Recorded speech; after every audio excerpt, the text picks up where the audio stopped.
Once upon a time, in a faraway kingdom, there lived a kind and beautiful girl named Cinderella. She was the daughter of a wealthy man who, after the untimely death of her mother, remarried a woman with 2 daughters of her own. Cinderella's stepmother and stepsisters were cruel and jealous of her beauty and gentle nature. After her father passed away, they forced Cinderella to live as a servant in her own home, making her do all the housework and wear old, ragged clothes. Despite her hardships, Cinderella remained kind-hearted and hopeful. She found solace in her animal friends.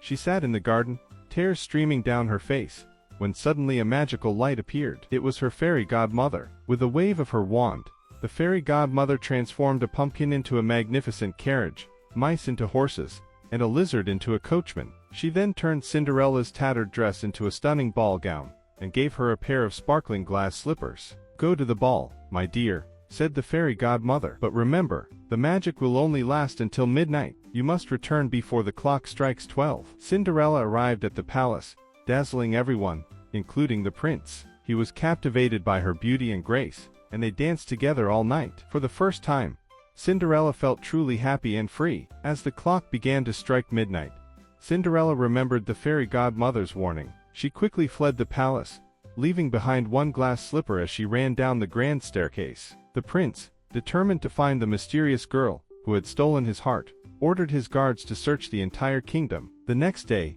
the prince proclaimed that he would marry the girl whose foot fit the glass slipper. His messengers went from house to house, trying the slipper on every maiden. When they arrived at Cinderella's home, her stepsisters tried to force their feet into the slipper, but it was no use. Then, Cinderella stepped forward. Despite her stepmother's protests, the messenger allowed her to try on the slipper. It fit perfectly.